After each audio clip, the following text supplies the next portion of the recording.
This is VancouverReal. Welcome back for another episode. This is number 2, and this is the pilot, actually, of VancouverReal. My name is Mike Zaremba, and I'm here with my brother Andy. Hello. And Omid.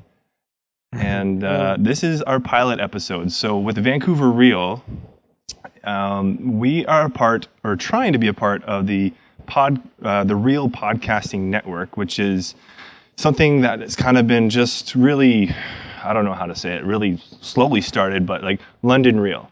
London Real is where this all kind of took shape and form with Brian Rose, and he is the host of London Real, obviously out of London.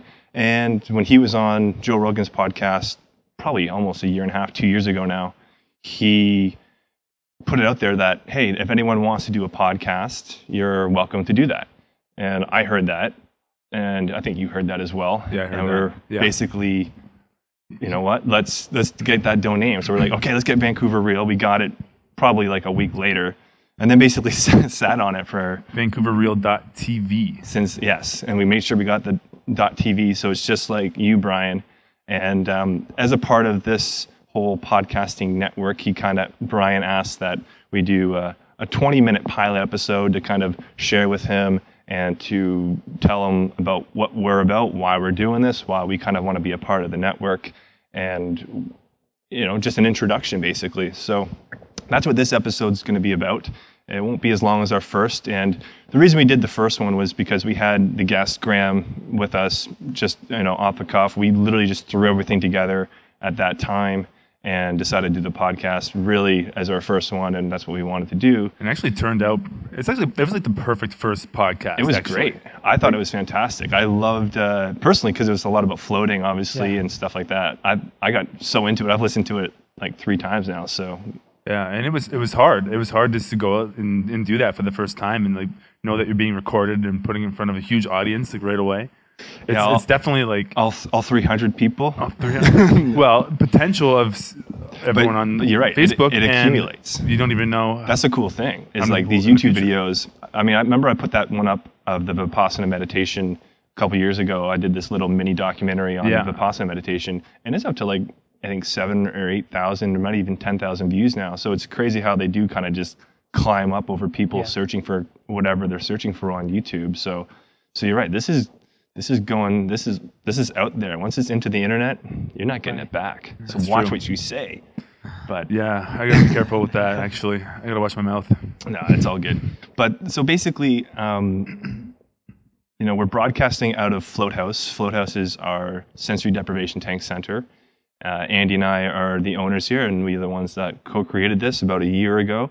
And we started with 5 tanks. We brought floating. We actually started with 1 tank. Oh, true. Actually, we'll get into the whole story in a little bit, but just in terms of this center. So we use this center is where we produce the podcast and where we're going to have our guests come in. And I'm looking forward to just using this as an opportunity for personal growth in terms of speaking and having the art of conversation with different people.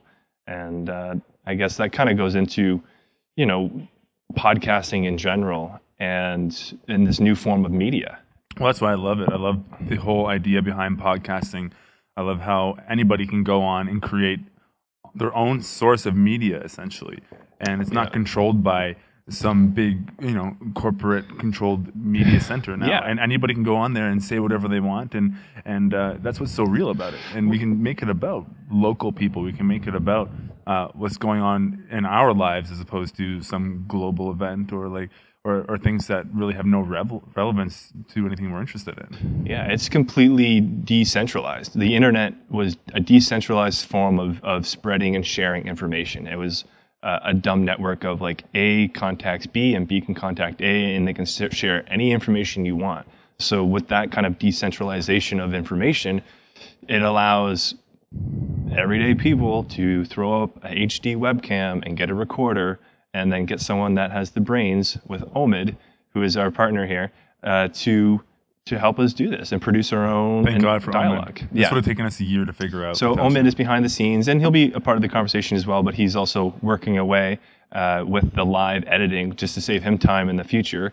And he is from, we hooked up through floating, I guess, originally. Right. Yeah. So I knew you guys before you started Float House. Right. Yeah. So I came float at. Did you float with us at Mike's place? Yeah. So it was in North Vancouver. I came to float, and I just absolutely loved it, and I wanted to do it again. Then I figured out that you guys disappeared, so I couldn't find you. I kept searching online. Yeah, I kept Shut Googling. it down. Just shut it down. And I knew that somebody would open a float center in Vancouver soon, because I was listening to Joe Rogan talking about it and saying that there are float centers everywhere in the U.S. So somebody has to open it in Vancouver too. So I kept searching on Google like every month or every 2 months, and then suddenly pops up your Facebook page. So you first started the Facebook page, and that was a really good thing. And I remember you had like 2,000, 3,000 fans before you even opened your. It was might have been more than that. It's probably around right. 4.5, I think, when we opened, which is why we were like rammed from day one. And that just shows you how powerful Facebook can be. For those of you who aren't sure about Facebook marketing, it actually is pretty powerful. It's amazing, actually. Yeah, it's true. And that kind of goes back to the whole, leveling of the playing field, like the podcast being able to level the playing field with the information and content that we want to get out to people and share and the conversations we want to have with people, and not being controlled by a program or, whatever commercials are going on or whatever, Facebook allows you, like us as a small business, to compete right next to the McDonald's and whatever. Well, you see ads for everything on there. Exactly. You see BMW, you see Tim Hortons, you see whatever. And now you see Float House. And the nice thing is it's targeted, and it's actually targeted at a local level, so people can actually come in and hear about our business through Facebook. Yeah. And it's just a great channel. I mean, I would rather... I know I had a meeting with an advertiser for a newspaper the other day, and it's like $1,500 for 4 ads. And I'm like, well, I don't even know if that's going to work for us. But I know if I put that money into Facebook, it will definitely work for us. Yeah, the traditional forms of media, print, radio, television. I mean, since we have such a strict budget with our marketing for Float House, we're very careful where we put into. And if we don't really know what kind, and it's hard to track too. Like, how did we get, how much people did we get coming from a newspaper ad? We don't really According know. to our demographic information, not very many. According to our referrals, it wasn't much at all. Right. But, yeah. So you use that information to choose, like, well, we see how much, word of mouth has been huge for us. The internet is probably huge. And then Facebook, because those can all, like, when you have Facebook, you have your friends in your real life, and then friends you've kind of met just through the internet on there, but they're usually connected to you in one shape, way, or form, right? Totally messed that up, but whatever. We're going to have lots of mess ups on this show. Oh yeah. No, I'm going to work on my speech a lot. This is the first time for all of us. I mean, technically second time, but the first podcast we're doing. And that's the thing. Like, so what I'm personally trying to get out of doing this podcast is to just personal growth, practice speaking, the art of conversation, getting cool dialogues and trialogues going, bringing in interesting people from Vancouver, and then people from around the world who are going through Vancouver. And that's the luxury of being in, a major destination city, something as beautiful as Vancouver. We're able to attract a lot of people. Right. And I think, where we are within the city, where Float House is a great place to be as well. So what I'm actually really looking forward to about the podcast is getting people on here that we know in the community, and getting local people who have local businesses or doing something really cool in the city. Like, I can't wait to get them on here and just let them share their story. Yeah. And in turn, it's great because we have such a big local social media following. That's it's just a great way. It's an avenue for people to get their message out. Mm-hmm. Yeah, no, I agree. I think that's going to be it's going to take its own form, but I think that's the direction we want to start taking it, and starting with local and bringing people on. And then of course we like to work our way up. We like to kind of work our way up the food chain of guests. Yeah. We've already got some pretty good contacts. I mean, on the last London Real episode, there was Rick Doblin, and that was just that was an amazing podcast. If anyone wants to hear something really, really cool, just listen to the London Real podcast with Rick Doblin on it. And we actually met Rick in person at the last Maps presentation. Yep. And we spoke with him. And the thing I loved about him was like he was so genuinely cool. Like he was just really interested in talking to us.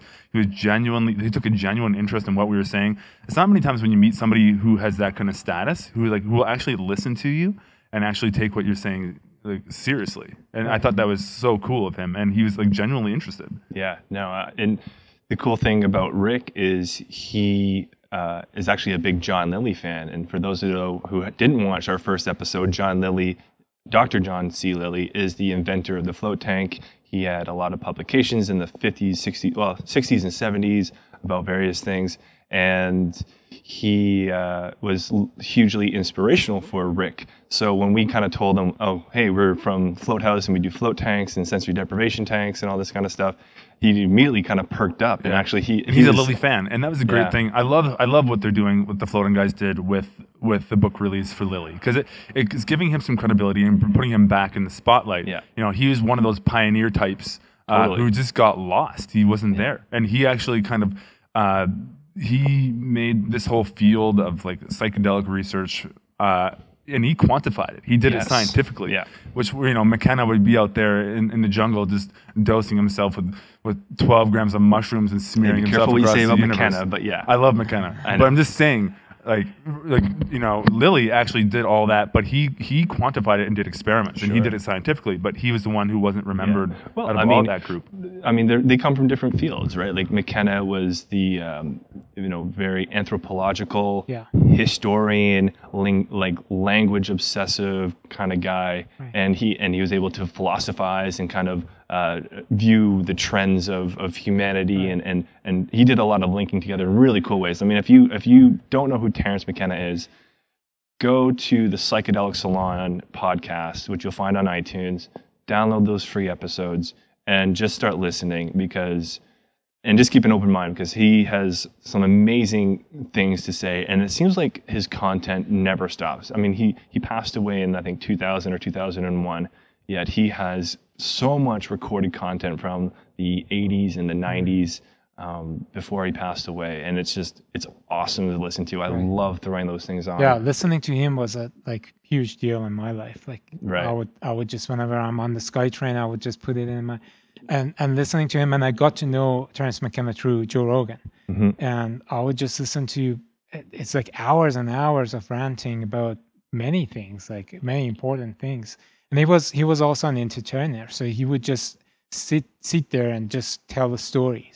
Oh man, and it's just absolutely brilliant because of the use of language, the way that he actually, like, if you write it down as he speaks, it could be a book. It's true. Yeah. That his ability to communicate and to talk in general, and he's very articulate. Like his vocabulary and his jargon was, you know, it was poetic in some ways. It was really, really cool. Right. So actually, let's go into that. Like, Omega Point is the YouTube channel that Omid operates, I guess. Right. I started it 2 years ago. And so once you share, like, what is Omega Point and what type of videos do you produce? Right. So 2 years ago, I thought that not so many people actually it's related to what you were talking about. Not so many people take the time to listen to an hour lecture, right? So people are mostly interested in short videos on YouTube, and I thought that if I make some short videos, because that's how I got introduced to these philosophers like Alan Watts, McKenna, Robert Anton Wilson, and all of these people, and went to listen to their full-length lectures, was through short videos on YouTube. So I thought, okay, so I'm watching all these YouTube videos. There are not so many, and then I'm finding really good parts in their lectures that I thought, okay, this part would be amazing if it would become a short video. So why don't I do it? And I just started learning video editing and later on motion graphics to make videos. And your videos get a lot of views. Yeah, like what's some your of them have highest, over like 100,000? Yeah, what's your highest viewing? Yeah, well, video? right now it's the channel itself has 1,200,000 views. Awesome. That's great. And the highest video has over 500,000. It's an Alan Watts video called "What is Wrong with Our Culture," And that's the most popular one. Very That's popular. amazing. Yeah, go Did YouTube that one get that, shared? people. Is that the ones that got shared by like you had like Graham Hancock sharing some of your stuff, and who else? Joe Rogan shared Joe it. Rogan shared it. Yeah. One of them, London Real, shared it.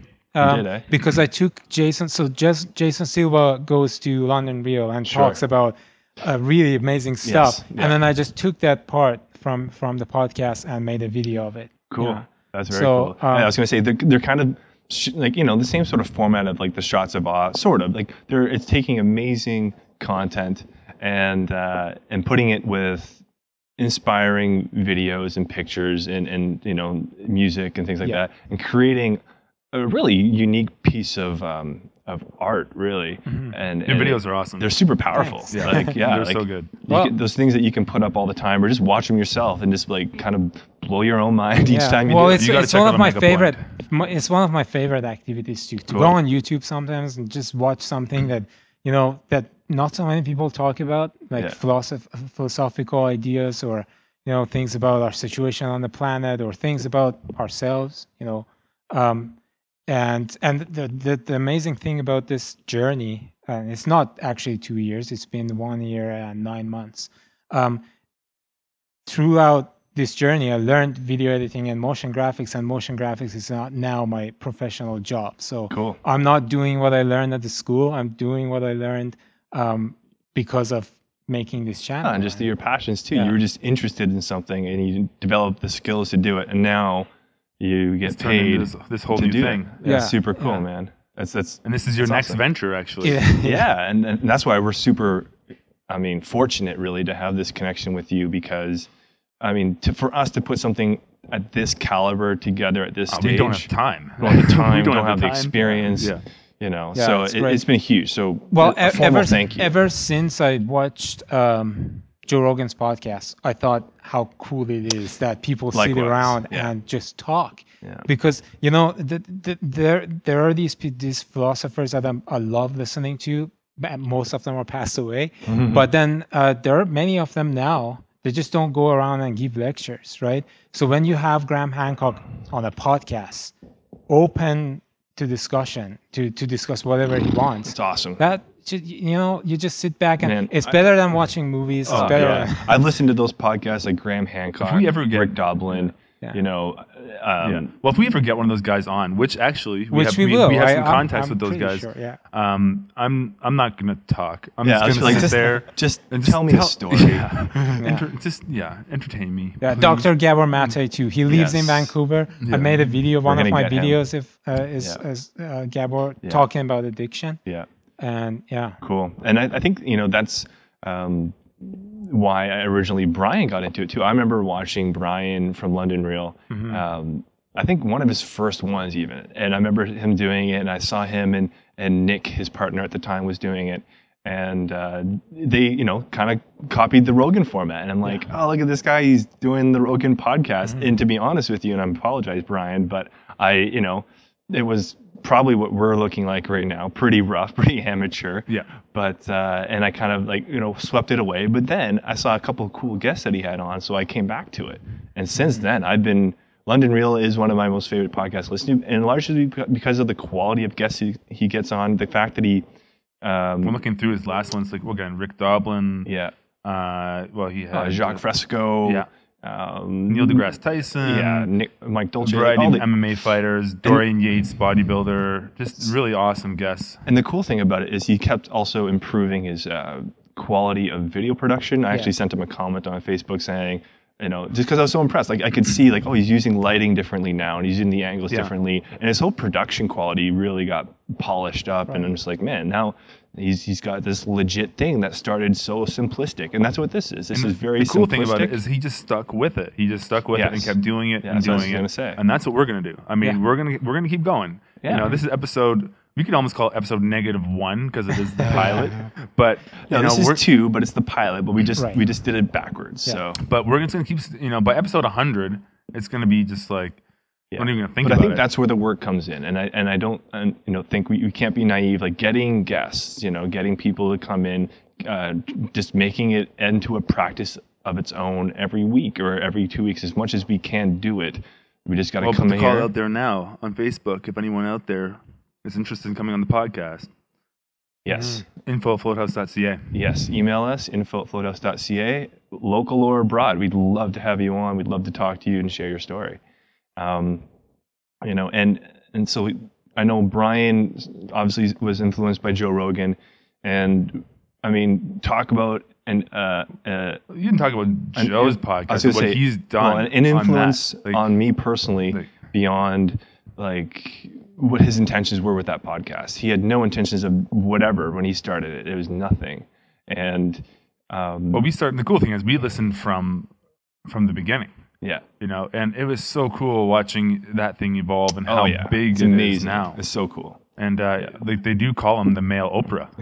When you go on Rogan, you become basically famous. You're going to be seen by millions of eyeballs. You know? Yeah, and heard as well. And that's what's super cool. And I mean, because I remember, I was around like episode 13 is when I got into the watch. I used to go home from work early to watch them live stream it sometimes on Ustream, which is a little silly because I know you don't have to do that, but I just did. It's fun. I was so pumped to watch it happen. I liked how it was live streamed as well, and it'd be cool if we did get this live streaming, if we could ever do that. Just because I genuinely enjoyed the fact that this is live right now. He's there right now talking, and I'm in the conversation as the fly on the wall. This is Joe too. I mean, like, yes, he's like somebody who started speaking, and I just like there's somebody I can finally really relate to.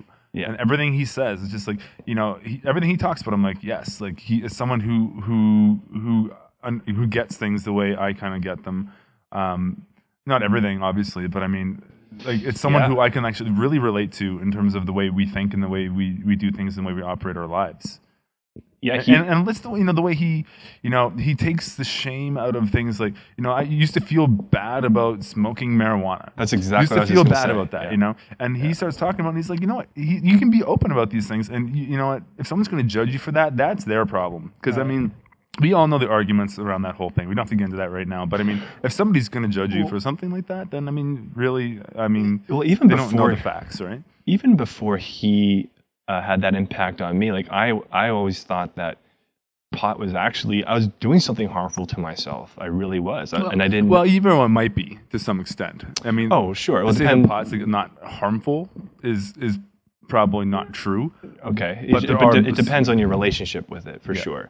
And I never had a massively abusive relationship with it. There were times where like, okay, I gotta cool it off and stop, but but up until I heard him talk about pot, that's like I still had felt guilty for doing. I felt like I was doing something that I shouldn't be doing, and and then to hear somebody that was as uber successful as him talk that way about it, it was it just literally I guess long story short, it just made us more relatable. It made him super relatable to things that we believe in and things that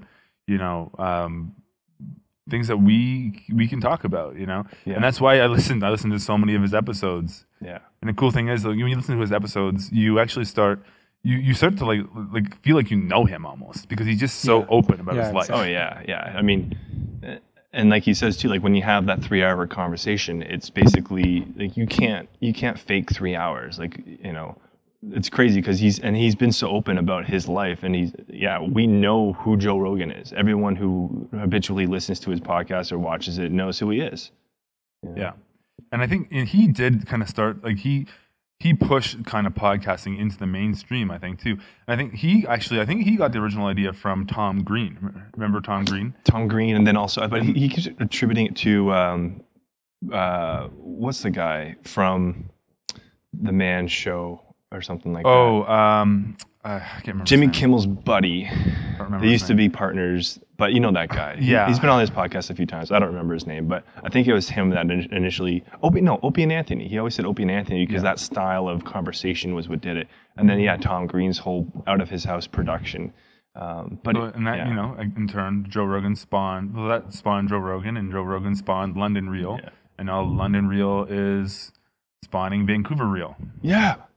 But the cool thing is about these new forms of media is, since they don't have this background of, money influencing the decisions that are made and the content that's being provided, you're allowed to question things. And you're we can allowed swear. to swear, and you're allowed to challenge the norms. So and that's really important, and that's why this new form of media, it's going to take over. It's going to take over, I believe. I'm sure the bigger companies will start infiltrating online, which they are doing, obviously, massively. Like the, NBC and AB, like they're all online, very strong. But the whole, again, decentralization of it is we have a voice too. And it's all about views and who's going to be watching you and the content involved. And you have more say into what content have you all want to say. take into your life. When Yes. you watch TV, I don't know. I don't watch TV, but there are, honestly, you can probably get thousands of channels at this point, hundreds, thousands. There's at a some billion point. channels. But but you don't really get to choose that much of the content. It's all being presented to you. But with the internet, you just go online and you can Google a subject, and there's going to be somebody with a YouTube video about it or a website about it. And you don't have to rely on mainstream media to get your information anymore, which, to be honest with you, I personally don't trust the mainstream media all that much. And that's you're seeing these exposures of deceit and lies and false truths and even just skewing the story. Who Selective. owns whatever media station or outlet that's giving you the message, and how they're skewing, and what political affiliations do they have? What kind of message are you really getting? And that is kind of neat because it talks about Amber Lyon, right? Yeah. And how she was a CNN reporter, and she's got so sick of the censorship and all the nonsense from CNN, and she said, screw it, and she quit. Yeah. And then she went out and did her own thing. Now she's doing the reset.me, which you've been in contact with as well. Yep. And she, it's just a really cool example of somebody leaving the mainstream to go and create their own media. Yes, yeah, and it's so cool. And the very, very fact of here we are, just by being audiences and observers of all these different people and what they're doing, and then having the ability to go and connect with them. Like when Brian Callen was in town last month, we emailed him, and he emailed back. Right. And we were going to get him in here for a float. Unfortunately, he was busy. But the fact that he responded and was interested, you can have communication with these people now too. Like you can really pick and choose your community that you want to be involved with. I think that's revolutionary. Well, I think there was a Seth Godin talk about this actually, and he was talking about tribes. It's on TED, I think, and he was talking about the idea of online tribes, and people are actually starting to form these own kind of networks of like-minded people. And I think that's what you get. I mean, you're going to get... So that's like these circles. All these people we keep mentioning and talking about are all in that same circle. Totally. Which is kind of neat. And the nice thing is we're infiltrating. We're just on the outside. We're like, hey, guys. Hey. What you doing in there? Can we come in? Vancouver. Yeah. We have a float center. We love the Come float. float with us. Yeah. We'll smoke pot with you. Yeah. But...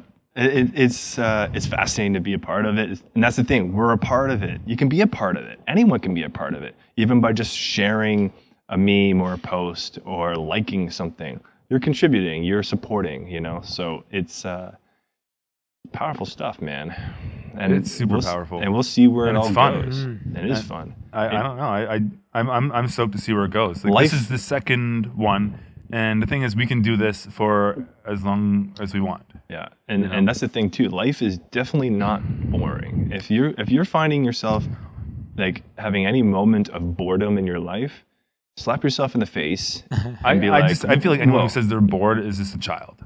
The only thing, if you're a small child, maybe you can say you're bored. But if you're a grown adult and if you are able-minded and able-bodied and you're just out there and you're complaining about being bored. Yeah, you need to, I don't know, check your pulse. Yeah, because, actually, literally, just before I was here, I was doing a yoga class, and it was a very mild, gentle class as I'm recovering from a back injury, but... Sanctuary. But that's the thing, you start developing super sensitivity. Like when you just sit there quietly and start focusing on your breath and bringing attention to the simple aspect, the simple exercise of breathing, you get completely enthralled by your breath. It's true. So the most simple act of living, breathing, can be fascinating and interesting and explorative and discovering. I've only done one hatha class in my life. They're very gentle. They're very they're great for when your back's messed up, which is mine. You know, I'll just go do like a vinyasa. I'll just go do a vinyasa class. Yeah, And the thing is, same if you got to tailor the whole practice to your body. Yes. You have to, you know. Yeah. And the thing is, you do a vinyasa class and you keep proper alignment and you don't compromise your lower back and do all these crazy poses you see other people doing. Just go and move and do your own thing. Yeah. That's so therapeutic in itself. And the thing about hatha, it's even slower than vinyasa, so it's nice because you don't have to feel like you got to keep pace with it. Because usually vinyasa is the movement per breath. True. Hatha is just like go here, move around, and it was exactly what I needed. So I'm gonna start millimetering my way back to. Yeah, well, I think you're lucky you caught it this time without it going completely. Yeah. Like last fall when you heard it, that was like. How did you hear it? It's an ongoing thing I've had. I've herniated discs with my back, and then and you know what? When I don't do good core training exercise and keep my core strong, and like for example, when we get so busy with Float House and get wrapped up with opening a new center or something like that, basically we I think it's the stress. Honestly, I think stress has a huge role in lower back stuff. And then the lack of exercise, the lack of sleep, the lack of nutrition. I think everything gets compounded into one. Yeah. And for me, that's my little weak link is my L5. Yeah.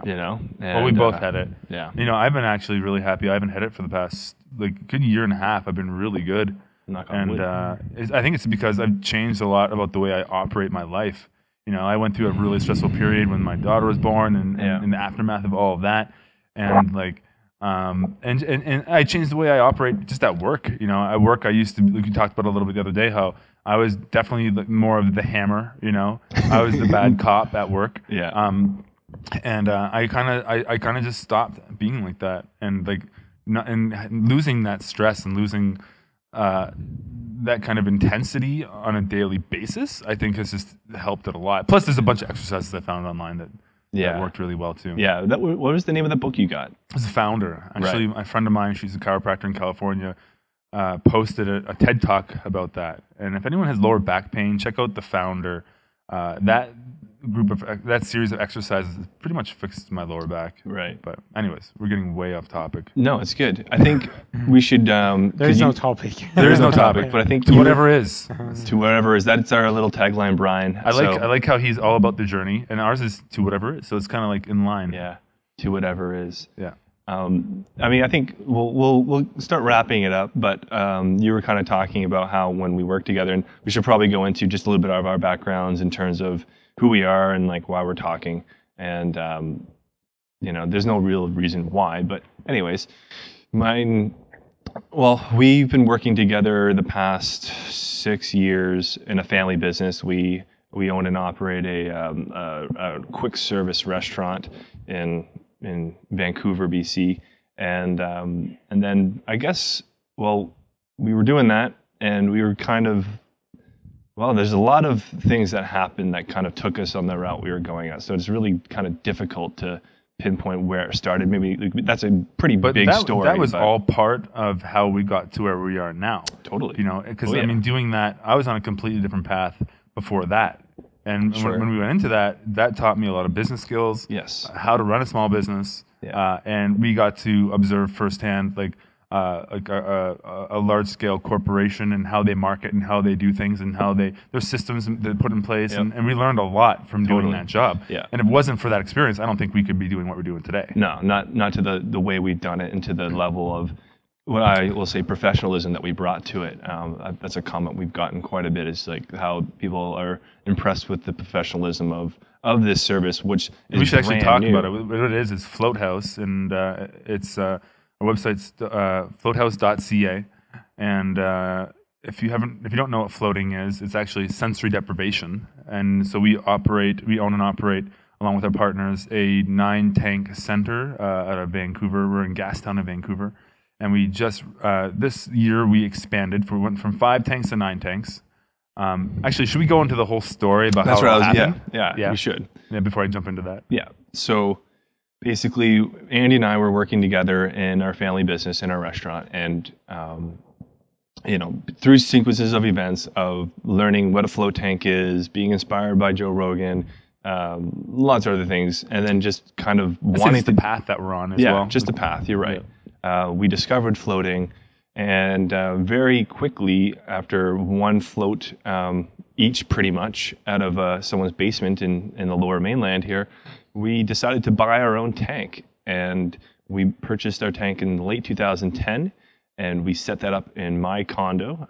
We snuck it in there around 6 a.m. I think we got the delivery, and we paneled it piece by piece into my condo, set it all up, and started our float journey. And that was like the beginning. And what we did was we created a little website called floatvancouver.com. I think it's still out there too. You can it dig. It's amazing. We tried to delete it, but it's still floating around out there for sure. No pun intended. And we started hosting people out of there under the table. We're kind of doing a test market, seeing what kind of interest and people would come and find floating. And that's how you, Omid, originally came to us. Is like you came and floated with us at Float Vancouver. Yeah, once. And you know what's really neat about doing Float Vancouver is how we have people that floated with us in your apartment. Yeah. And now they're here. Oh yeah. That's so cool. It's super cool. With that one actor guy. Yes, Graham. I can't remember his name. Graham Wardle. Yeah. He found it and tracked us down. Yeah. How weird was that when we first started hosting floats out of your apartment? I remember awesome. Actually, you were on vacation when we actually first launched it. Yes. Yeah. And I couldn't believe it. I was like, and at the same time, like, it was actually really poor timing because you went away on vacation and my daughter was actually still in the hospital.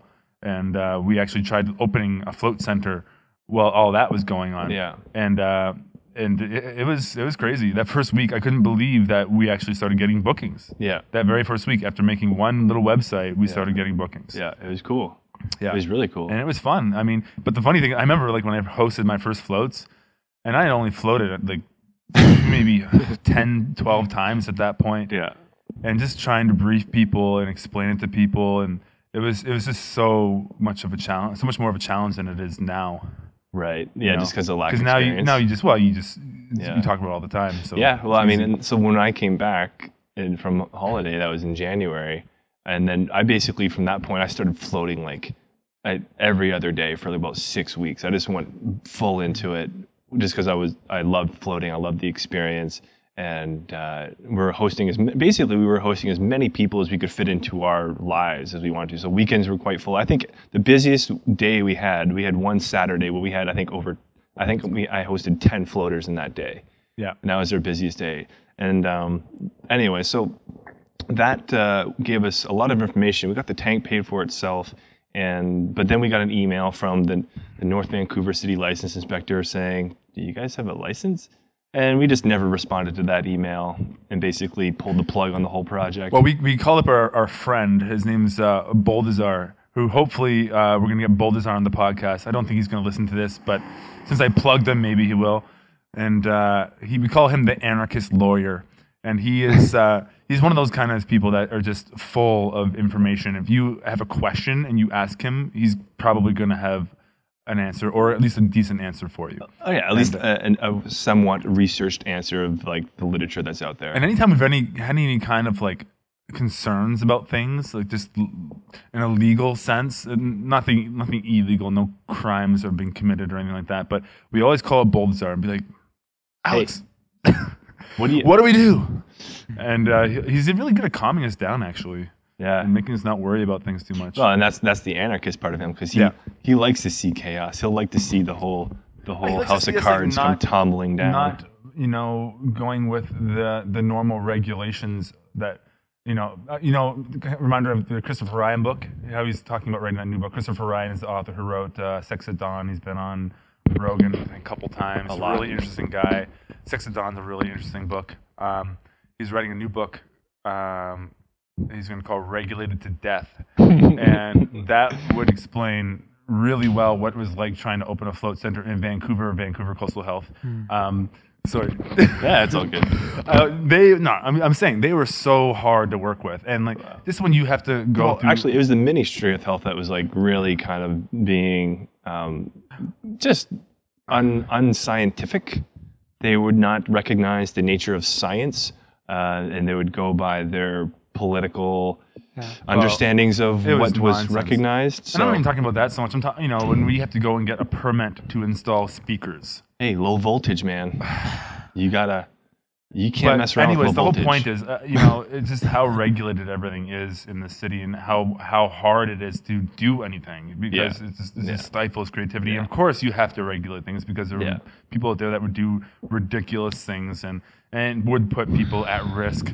So of course we need regulations to some extent, but some of the red tape that we had to cut through was pretty ridiculous at times. Yeah, it was thick. It was very thick, and it made me really marvel when I see like a gigantic building being built in the middle of the city, and I know they had to go through rezoning permits and crap like that, and have like public hearings about it. I'm just like, man, like we just wanted to open up a simple 5-tank float center, and it was rather challenging and very much at the mercy of these authority figures that knew nothing about what we wanted to do, which was kind of crazy. So here they are in this authoritative position. We're trying to gently educate them on like, well, this is how it should probably be done, but they have to maintain this kind of authoritative figure, and it's really more weird. Like them just trying to flex their muscle. It's just like, listen to us. We're the authority. You don't know what you're talking about, even though they didn't know anything about what they were trying to regulate. And them and also, they have to find work for themselves too. Like they do create their own work. Well, is it them flexing their muscle, or is it just like that's just a little bit? Oh, there was some of that. But is that just the weird position they're in? It's just like here they are. They're in this position where they have to regulate stuff, and yet here they encounter a situation where they don't know anything about. But I should say, actually now they are great to work with, and now that they see who we are and how we operate Float House, like it's not an issue. Like our inspector, he's awesome, and we routinely let him in here to train other inspectors on how to operate or how to test float centers. In fact, there's a guy from, where was he from? Oh, he's from the health department somewhere in Illinois, I think. And like we let him in here. He came up here just to learn how to do health inspections. He was just on tour doing some public speaking or something. Okay, and then our guide, our inspector had to host him for the day. And so what our inspector does is he likes, since we're such a unique, interesting thing, he likes to bring people in because he's like, hey, look, this is something different. This isn't just another cafe or restaurant or whatever they usually do. This is something completely out of left field that is interesting to them because it's but regardless, it's different. Now, like Ian, I'm gonna miss Ian. I know. Ian, if you're listening, come back. Yeah, please come back. Just request to be transferred back. Yeah, no, he was awesome. He was great. So and the new person that we met at Kitsilano, she was good. I mean, they're just nice, and they have to do their job. Like that's their job. Yeah. But at the same time, it can be frustrating. Yeah. And Graham made a great point. Graham Talley from Float On, another float center, he made a great point saying, like, if you're not regulated, it actually can open the door to other problems. It can open the door to lazy float center operators or people that just, don't do their due diligence and create potentially a poor float experience for somebody, which would ultimately hinder or hurt the whole industry. And, this industry of floating is on a very unique it's in a very unique stage and largely due back to Joe Rogan. Here's another side tangent. We're just going off the tree now, but yeah, whatever. This is the podcast. Yeah. Rogan, I've always kind of wondered, like, I'd love to see a breakdown of Roganomics. So Rogan economics. Yeah. What does he influence? Kale. How much has kale shakes or kale sales gone up because of Rogan? I'd love to see that. I'd love to see, obviously, like the float center in the float industry. Well, his one video, the one that we used as our primary video for a long time, that video like spawned the whole industry. Pretty much, yeah. I got to know floating through that video. Yeah, right. I got to know it not through that video. I got to see it through I think one of his videos when he was giving away the isolation tank online or something like that. But I actually heard about floating at McMaster in a sociology class, and they had talked about some of the experience. I think they were talking about Lily. I can't remember, but I remember hearing about isolation tanks in that class, and I even remember back then I thought that would be the way to really isolate your mind and to see what's really going on and just going in there. And actually, when I was in that class, I thought about like going in there for like hours and hours and hours, like long periods. I thought you'd just to, see what happens. And they talked about how you block out all external stimuli and it isolates your mind. And I was like, wow, that would be the way to do it. And then of course, we were playing football at the time and we got our brains knocked around a little bit. I know that kind of went on my head for a while. And then Rogan comes on the scene and starts talking about float tanks again. Yeah. And we're like, oh yeah, that sounds pretty awesome. Yeah. So I've always been curious to see like what sort of economic factors have been, what else, I don't know. I had a whole list of different products and things that have probably been on the increase because of Rogan, and just kettlebells, battle ropes. We are not sponsored by Onnit yet, although we do carry some. We do carry some of their supplements here, and that's another talk about red tape. We've been waiting to get Alpha Brain so that we could, buy it wholesale through a distributor in Canada, the only distributor of Onnit in Canada. So Aubrey, if you're listening to this, I know we're just tossing out names now, but Aubrey's the CEO of Onnit, and he's also a friend of Rogan. Get us Alpha Brain. We need to get Alpha Brain in Canada. Oh my God! Everyone's asking for Alpha Brain. Everyone wants Alpha Brain. And anyways, that's like their flagship supplement that they have. But we do carry what we have. We have Hemp Force and Shroom Tech, and we have New Mood. That we sell out of our float centers. I haven't tried Shroom Tech yet. No, me neither. I'm not going to do it until I really start doing intense activity again. But yeah, you actually should probably work out. Yeah. It's something we stopped doing since we opened Float House, Kitsilano. But you can get back onto it now. Oh yeah, just settling. It's it's all the nature of man. We are synced. We are. I was gonna say the nature of life is very cyclical. That's why it's good that we're both doing this podcast, because I don't know.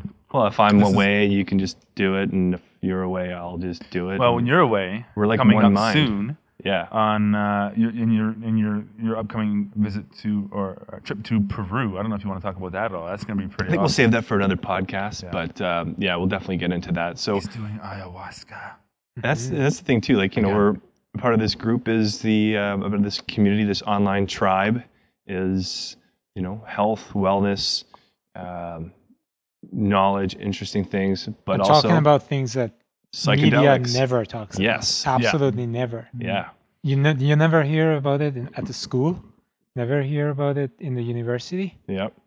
So it's true. Yeah, it's only found online. You're talking about psychedelics? Psychedelics and other things, Right. floating.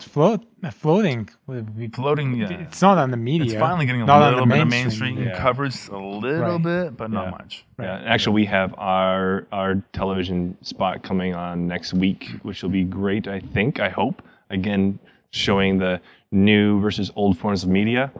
Right. We'll see. It'll be interesting to see how impactful it is. I was listening to this podcast or something where they're talking about how do they actually measure radio ratings and stuff like that. And apparently all they do is send out surveys to people and over the next 6 months track what stations you were listening to and when you were doing that. Come on. I mean, it's not very accurate. It's not accurate at all, right? And yet they charge thousands and thousands of dollars for these ads. Yeah, but you know what though? People do it and it does work. I mean, like we know radio advertising works for a lot of people. It does work. But is it good for us? I don't know. I like the social media approach. I like Facebook. Yeah. I mean, it's a great way to educate. Again, when somebody hears a radio ad, and let's say we put together a $9,000 radio campaign, and they hear us for 6 weeks or something like that. Well, that's it. That's all you get. Yeah. But when you get a like on Facebook, you can talk to that person again. You can communicate with them again. You have to pay for it. You got to pay for an ad targeting people who like your page. But the thing is, they're basically saying, I'm allowing you to contact me. Yep.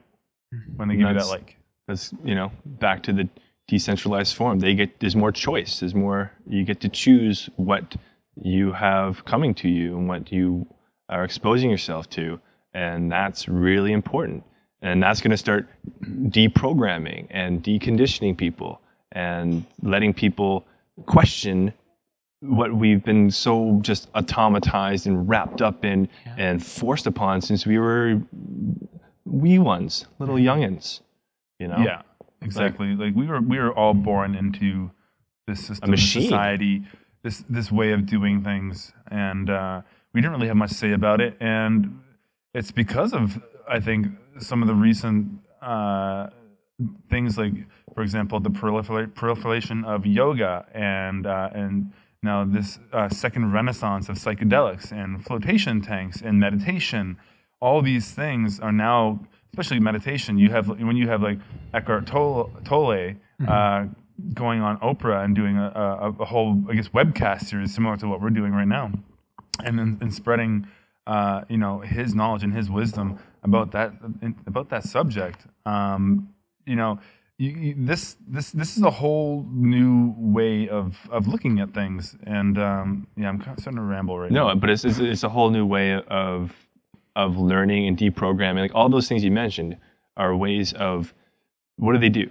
They deautomatize you. They bring you into the present moment, and they let you start to kind of, hey, get out of your thoughts, get out of the identification with form, and in a sense, they all give you your own psychedelic experience. Totally. Like if you break down that word psychedelic, all that actually means is mind manifest. So anything that actually changes your level of consciousness is a psychedelic experience on one form or another. If it's meditation, if it's holotropic breathing, if it's going into a float tank, if it's taking mushrooms, if it's doing ayahuasca in the Amazon, all these things, it's all kind of part of that same group or same maybe tribe what we talked about earlier. Well, and I think it's really important. Dennis McKenna talks about this, how like we are drugs, like we are full of biochemical processes happening all the time, and our state of consciousness is always altering all the time. Our state of consciousness is altered when we have something sweet. It is altered when we have caffeine. It is altered when we drink alcohol. It is altered when we're tired or we're sick. Our state of consciousness is altered all the time. There is no like plateau of this is normal consciousness and then this is not. It's a massive continuum that's not even linear. Probably it's probably completely 360 and well, the interesting thing is too, like when you talk about ayahuasca and things like that. Well, our brain produces DMT when we sleep, and that's the active ingredient in ayahuasca that actually gives you that psychedelic experience. Well, and not to mention, chemically, it's almost the same as what's in psilocybin and what's in the same in LSD. It's almost the same thing, and we have receptor sites in our brain that are meant to receive those chemicals. And it's serotonin. It's all serotonin based. Like those, the chemical structures of those compounds, DMT, psilocybin, LSD, they are almost identical to serotonin, and they bond to these receptors in our brain and give us this altering state of consciousness. And there's a lot of really, really fascinating science being published out of London, actually, out of England, and Cole Hart, what's his name? He was on Brian's show. You'll have to. Oh, Professor David Nutt is one of them. Yeah. And he got fired for saying that marijuana is not more dangerous than alcohol. He got fired from government. That's ridiculous. He was working for government in the UK. Yeah. And his, I'm not sure if it's his colleague, but another guy who was on Brian's show, London Real, Cohart Harris or something like that. Anyways, he's doing like really interesting stuff with psilocybin, basically running fMRIs and watching where the blood flow goes of the brain during these and what experiences. Parts of the brains are being activated and shut down and whatnot. Exactly. And they're basically describing how the whole default mode network of our brain, which in neuroscience, and I might be butchering this, but in neuroscience and psychology is pretty much saying this is your ego. Actually, they can actually say this part of your brain activity and this is your ego, and the default mode network gets decreased blood flow and gets shut down basically. And then what happens is all the parts that are neocortex kind of filters through gets to come up to your awareness, to your consciousness, and you get to experience these other parts that are usually filtered out from our normal state of consciousness. And then that's when we start having these experiences of oneness and connection and greater intention and all these things that you do experience with And in addition to that, they say what causes bad trips is usually people who are not comfortable with the ego death that happens. Right. So when you're not comfortable to let go, you want to resist, and that's what happens. That's what happened to me one time. I had usually my mushroom experiences are amazing, and I always get something great out of it. The last time I had one, I actually did 3.5 grams of mushrooms and went in the tank for 3.5 hours. And I came out and I was, of course, you come to your senses a little bit afterwards, but I was ready to just give up, give all my money away, just go drain my bank account, all just your give it to a worldly homeless guy. possessions. Whatever. You come out in a completely different state. But I actually one time had a really bad trip.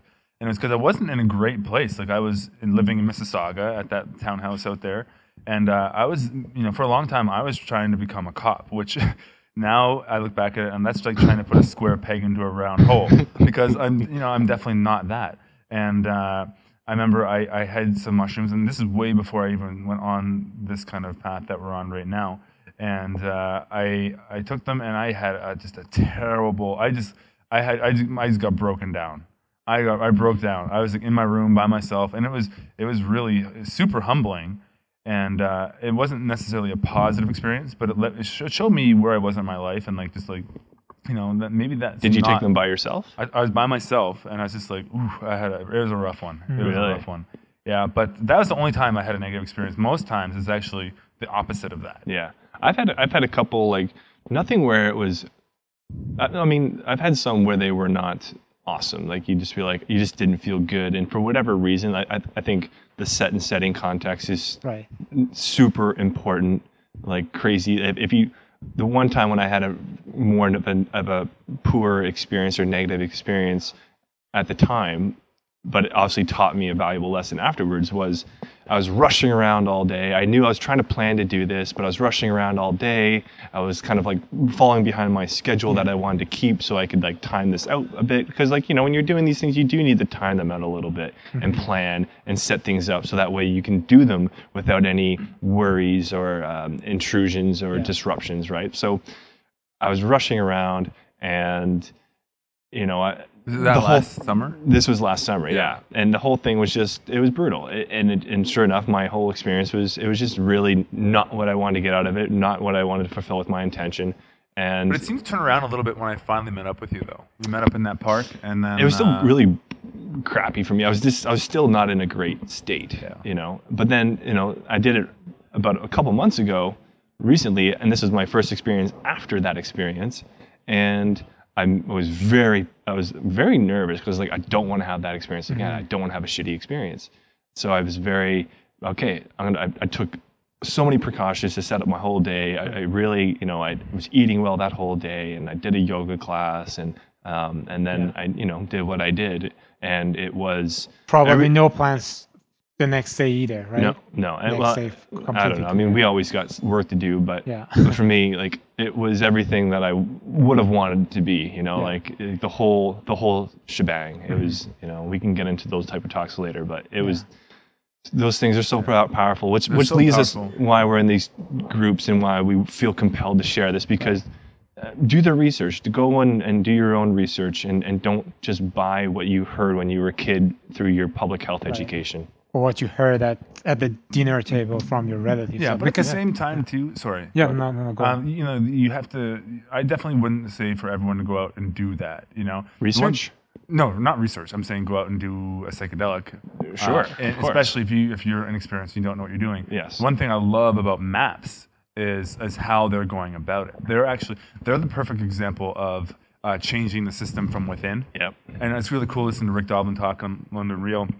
He was talking about how they're actually pitting kind of the FDA and the European drug approval agencies against each other. Yeah. And they do have there is some kind of competition going on there, so they're actually using them against each other to help them push things forward. Yeah, and like we were kind of just talking earlier today, like talk about the epitome of slicing through the thickest, most dense red tape you could ever imagine is trying to get, usage of psychedelics in one way, shape, or form. I think he's been at it for what? How long has Maps been around? 1984. 84. So 30 And he founded years. it, right? Rick Doblin Yep. founded it. Yep. And he said that he actually hasn't started his career yet. Yeah. He's like, MAPS is not my career. MAPS is going to help me get my career, which is going to be a psychedelic counselor. Is that the right word? Yes.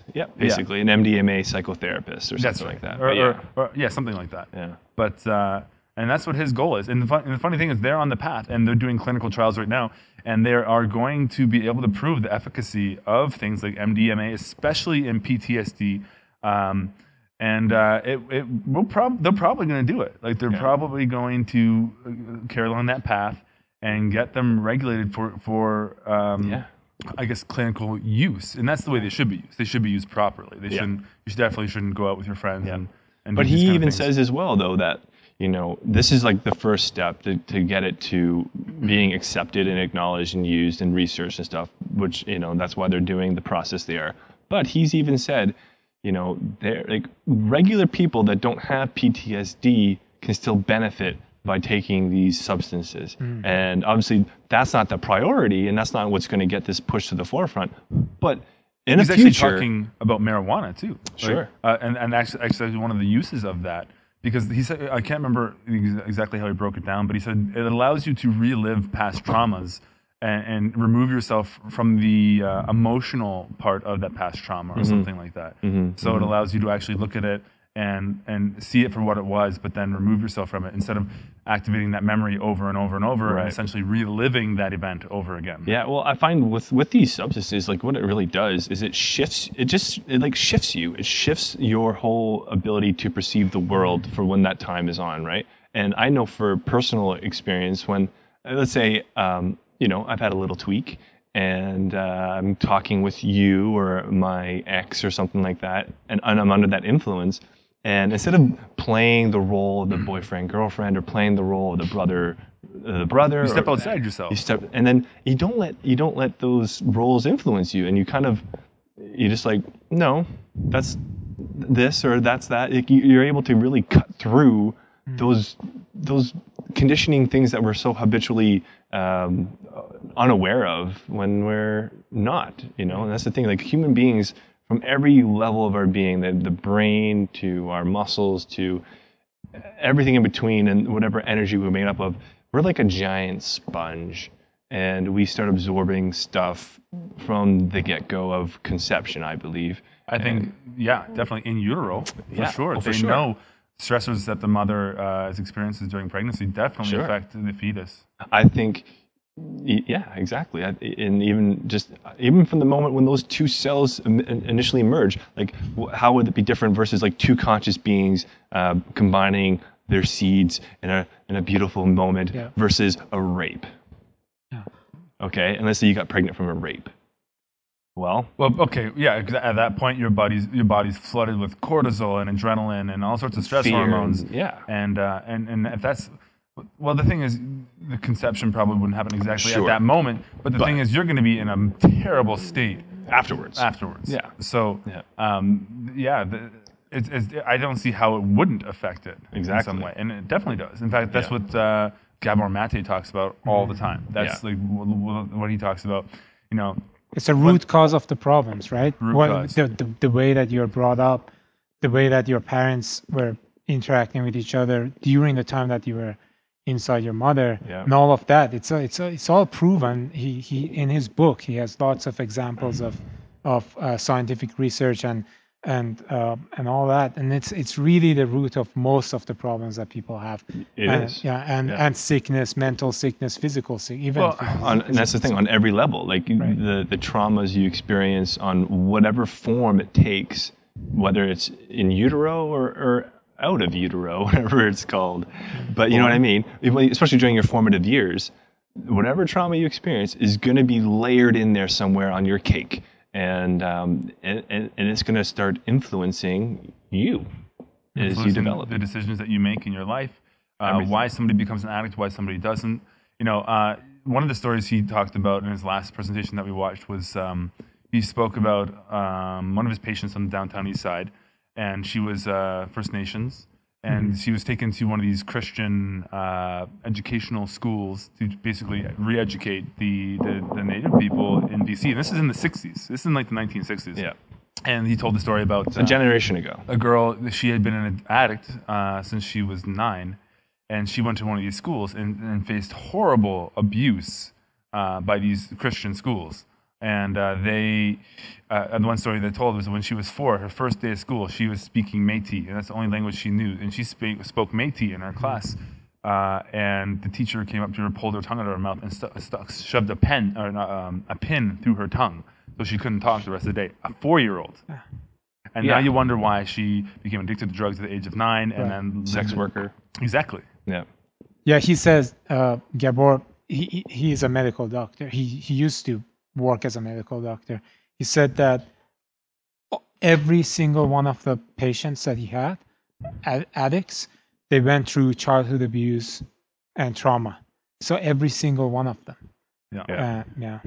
So I mean, so it's so interesting to see that this whole new field, and I love seeing like these guys like Rick Doblin and Gabor Mate and these people who are really smart and they really know what they're doing and they're doing it the right way. Yeah. And it's gonna be really cool to see the kind of change that they create. Yeah, like the work they're doing now is laying the proper foundation for the future, whatever that's going to be like. And it's not the 60s where it was this rebellious kind of let's just overthrow the government. What was the whole thing like? Drop in, drop out, whatever. I don't even know what it is. It doesn't, and it's that's irrelevant. Tim Very. He kind of screwed up the whole psychedelic movement. Yeah. And so it's going to be really cool to see how this all goes in our lifetime. And the fact that we get to see it unfiltered through the internet.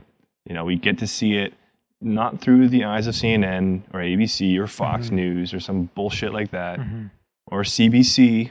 I said it, Canada. We get to see it through our sources online. And it's not to say believe everything online. There's massive amounts of bullshit online too. Yeah. But there's a lot you can find the truth online for sure. It's there, and you gotta hunt it out. So that's why we're doing the podcast. Yeah, if you made it like this, I think that gives a pretty good orientation of where we're coming from, where we're going, what we're about, why we want to do this, and where we're going with it. We're gonna let it just do it. It's gonna be our practice, and we want to bring people in and talk to them and stimulate discussion and conversation and contribute. And this is a way we can do it. That was fun. All right. Should we wrap it up for tonight? Yeah. So if you're interested in floating, come to Floathouse, floathouse.ca. We have 2 locations. We have 9 tanks in Gastown, 5 tanks in Kitsilano. And if you made it to the end of this, use the promo code RECOVERY and you'll save 20% off a single float. And that's good. Yeah, you get a reward. Recovery. You listen to the end of the podcast, you get the podcast. You get the recovery. You get the promo code. You get the promo towards a single float. Save yourself some money. Do you have any promo codes for Omega Point? It's all free. It's all free online. So So the Omega Point, giving everything away for free. The Omega Point YouTube channel. Check that out for Omed's latest and greatest creations on there. Share his work. Comment. Give them lots of good star ratings or whatever they use to rate YouTube. I don't even know how. Thumbs up, right? Yeah. Thumbs up. Thank you. And thank you, Omed, for helping us out again. Yeah. Looking forward to doing Omed, my pleasure. We would not be able to do this for sure. So other than that, thanks for listening. And until next time. Hopefully next week. To whatever is. To whatever is.